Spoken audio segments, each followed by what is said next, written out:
नौजवान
ट्रेनिंग सेंटरों में अपने आप को ट्रेन किया है,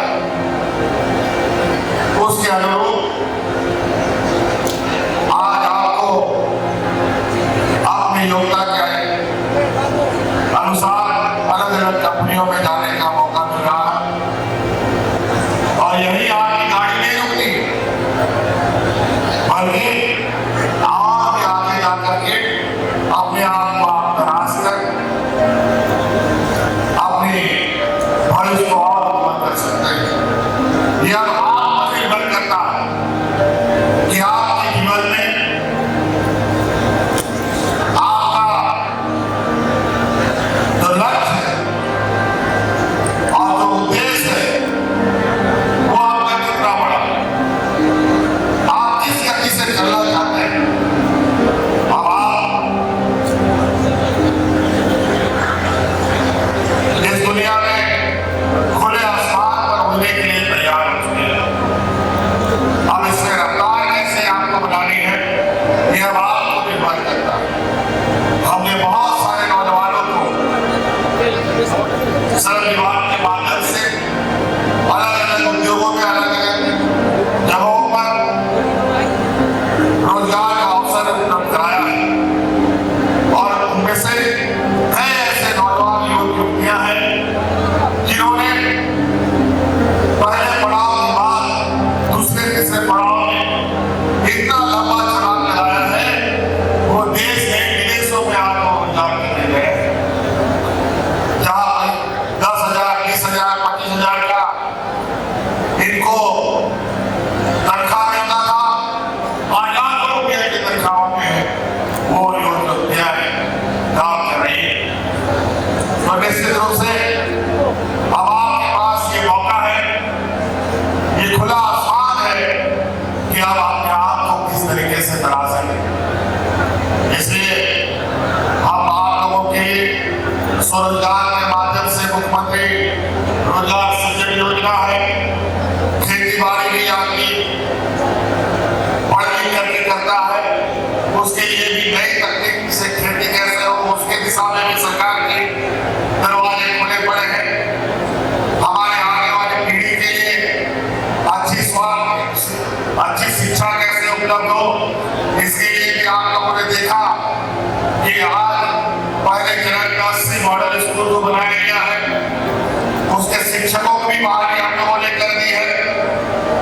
और अभी इन सब स्कूलों की संख्या लगभग 5,000 में जाने की करनी है, ताकि मौजूदा प्रतिस्पर्धा वक्त में और सब प्राइवेट स्कूलों के साथ हमारे गरीब युवा बच्चे भी कम्पीट कर सके। और अभी आपको और एक महत्वपूर्ण घोषणा करना चाहता हूं। अभी हम लोगों ने निर्णय लिया है कि आप लोगों को श्रम विभाग के माध्यम से रोजगार उपलब्ध होता है, लेकिन इससे पहले आपकी शिक्षा दीक्षा अलग अलग स्कूलों में आपने अपने संसाधनों के माध्यम से आप करते थे, लेकिन अब श्रम विभाग के माध्यम से पूरे 24 के 24 जिला में श्रम विभाग के श्रम स्कूल बनाए जाएंगे, वो भी आवासीय विद्यालय बनाए जाएंगे पूरे राज्य में। वहां नए युवा के बच्चे खुद पढ़ाई करेंगे, रह करके पढ़ाई करेंगे और मजदूरों को कई इधर उधर गरीबों को भटकने की जरूरत नहीं पड़ेगी।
बहुत बहुत शुभकामनाएं और इन्हीं बातों के साथ अपनी बातों को यही समाप्त करता हूँ। जय हिंद, जय झारखंड, जोहार। आपके ऊर्जावान विचारों के लिए बहुत बहुत धन्यवाद करती हूँ। माननीय मुख्यमंत्री जी, आपके नेतृत्व में भी राज्य ऐसे ही प्रगति करता रहे, इसी कामना के साथ हम स्मृति चिन्ह प्रदान। समय कम है, मैं इतना कहना चाहता हूँ कि रोजगार और विकास के लिए, जीवन जीने के लिए कुछ खास होना चाहिए। मतलब बेहतर अच्छा रोजगार मिले, गाड़ी घर में हो, साड़ी घर में हो, तो जीवन जीने के लिए कुछ खास होना चाहिए। और रोजगार और विकास के लिए हमारे माननीय मुख्यमंत्री पर सभी को विश्वास होना चाहिए। आज जो है, कुछ लोग कहते हैं कि भत्ता मिला, रोजगार मिला, और इतना पैसा बैंक में जा रहा है, इतना घर उनको दिखाई नहीं दे रहा है। और सरकारी गैर सरकारी देवी प्रतिदिन माननीय मुख्यमंत्री जी नियुक्तियां बांट रहे हैं। आज मैं कहना चाहता हूँ, हमारे अगर आप चप्पल पहन के जाइएगा तो भाजपा के लोग उससे नफरत करेंगे, लेकिन चप्पल पहनने वाले को जहाज में बिठाने का यदि किसी ने काम किया तो वो हमारे लोकप्रिय मुख्यमंत्री आदरणीय हेमंत सोरेन जी ने करने का काम किया। 18 साल यहाँ भाजपा ने राज किया, आपके झारखंड में राज किया, आपको आदिवासियों के झारखंड में भाजपा ने राज किया, बंदूक के नोक पर इन लोगों ने राज किया, लेकिन कभी भी आपने एक के बारे में नहीं सोचा, कभी भी आपका सड़क नहीं बनाया, कभी भी आपका पुल नहीं बनाया, ताकि अगर पुल बना देगा, सड़क बना देगा, स्कूल बना देगा, कॉलेज बना देगा तो हमारे बच्चे होशियार हो जाएंगे। इसलिए इसको रोकने का काम भाजपा ने किया। आज हमारे मुख्यमंत्री जी ने हर योजना पूरी कर कैबिनेट में बैठे थे और मैं देख रहा था कि बोकारो में कुछ स्कीम आया, कॉलेज वगैरह आया, एकदम राशि 100 करोड़ 200 करोड़ यूनिवर्सिटी की बात कर रही थी। हमने टोका भी मुख्यमंत्री जी, बोकारो में तो भाजपा का विधायक है और 18 साल रघुवर जी यहाँ मुख्यमंत्री थे, बात करेंगे लेकिन हमने नहीं किया। और क्या कारण है, आपने भाजपा के विधायक को अपने बोकारो में आप यूनिवर्सिटी दे रहे हैं, कॉलेज दे रहे हैं। मुख्यमंत्री जी ने कहा कि नहीं, जात पात की राजनीति नहीं होनी चाहिए, शिक्षा की राजनीति नहीं होनी चाहिए, एजुकेशन में राजनीति नहीं होनी चाहिए। इतना बड़ा निर्णय किसी का है तो हमारे माननीय मुख्यमंत्री जी का है। आज हमारे झारखंड के कोई भी घर ऐसा नहीं बचा जिसको राज्य सरकार का योजना उस तक नहीं पहुंचा। आज चाहे मैया सम्मान योजना हो, सावित्री बाई फुले योजना हो, और आज आप देख रहे हैं कि हम यहाँ 25,000 से ऊपर जो ऑफर लेटर हम लोग दिए और विभिन्न देश के बड़े बड़े कंपनी के साथ आज एमओयू हुआ। ये पहला बार हुआ कि राज्य में जनता के बीच में आज ये एमओयू साइन हुआ।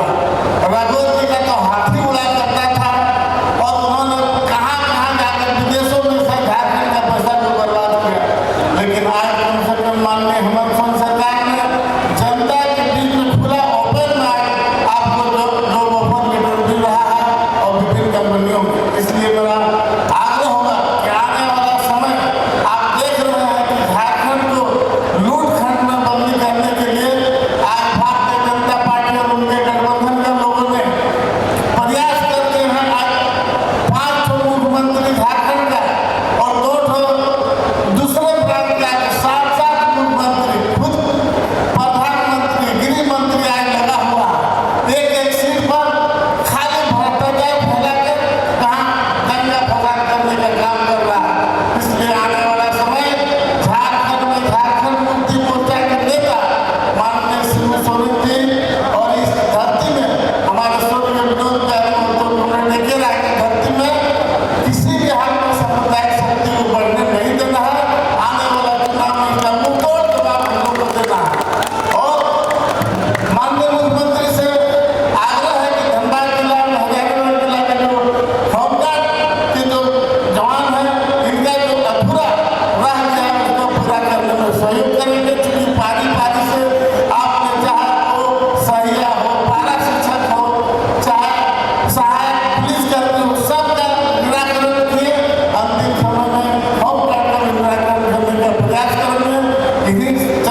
आपको बता दें कि Jharkhand skill conclave 2024 job offer letter वितरण सह रोजगार भत्ता एवं परिवहन भत्ता वितरण समारोह में जहां मुख्य अतिथि सीएम हेमंत सोरेन, श्रम नियोजन मंत्री सत्यानंद भोक्ता, ग्रामीण विकास एवं पंचायती राज मंत्री इरफान अंसारी, टुंडी विधायक मथुरा महतो, झरिया विधायक पूर्णिमा नीरज सिंह, पूर्व विधायक फूलचंद मंडल, कौशल विकास प्रशिक्षण के निदेशक एस.के. लाल, डीआईजी सुरेंद्र झा, धनबाद उपायुक्त सुश्री माधवी मिश्रा, एसएसपी एचपी जनार्दनन समेत जिले के तमाम आला अधिकारी मौजूद थे। न्यूज एएनपी के लिए कुंवर अभिषेक सिंह की रिपोर्ट।